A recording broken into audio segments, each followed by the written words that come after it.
हिमाचल का सबसे बड़ा हैरान करने वाला मामला, एचआरटीसी बस में हो गई बुजुर्ग की मौत और बीच में सफर करती रही डेड बॉडी। एक रात और 64 किलोमीटर शव को घुमाती रही बस ने रूट पर अप डाउन भी कर लिया, लेकिन डेड बॉडी बीच में ही पड़ी रही। रूट पर पहुंचने के बाद बस एक रात स्टेशन पर भी रुकी रही। सोने के लिए ड्राइवर कंडक्टर घर चले गए। सुबह आकर रूट पर निकले तब भी बॉडी बस में सीटों के बीच फंसी रही, लेकिन किसी ने ध्यान नहीं दिया। वो बुजुर्ग दिहाड़ी से लौटा था और घर जाने के लिए बस में बैठा था, लेकिन एक बार बैठा और फिर उठ ही नहीं पाया। बस में बैठ तो गया लेकिन घर नहीं पहुंचा।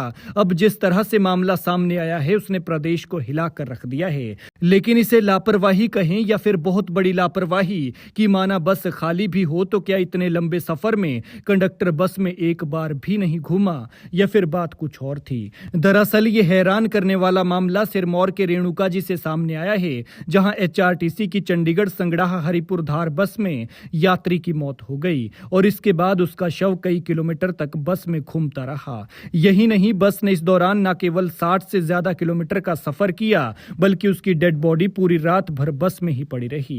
जानकारी के मुताबिक 45 साल के मृतक का नाम रमेश चंद था। रमेश चंद 7 जनवरी मंगलवार शाम ददाहू से अपने गांव डाडा खलोर के लिए बस में बैठा था। बताया जा रहा है कि रमेश चंद दिहाड़ी मजदूरी करता था और काम से घर के लिए लौट रहा था। हालांकि इस बात की पुष्टि नहीं हो पाई है, लेकिन बात यह भी सामने आ रही है कि रमेश चंद पहले अपने किसी साथी के साथ बाइक पर जा रहा था। ठंड ज्यादा थी इसलिए आधे रास्ते से वो बस में बैठ गया, लेकिन अपने गंतव्य पर नहीं उतर पाया और बस में अंधेरी तक चला गया। सफर के दौरान बस में उनकी मौत हो गई और वो गिरकर बस की सीटों में फंसा रहा।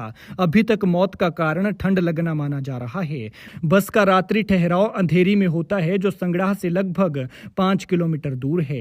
रात को चालक और परिचालक बस खड़ी कर सोने चले गए, जबकि मृतक पिछली सीट पर ही पड़ा रहा। चौंकाने वाली बात यह है कि सुबह भी किसी को मृतक की मौजूदगी का पता नहीं चला।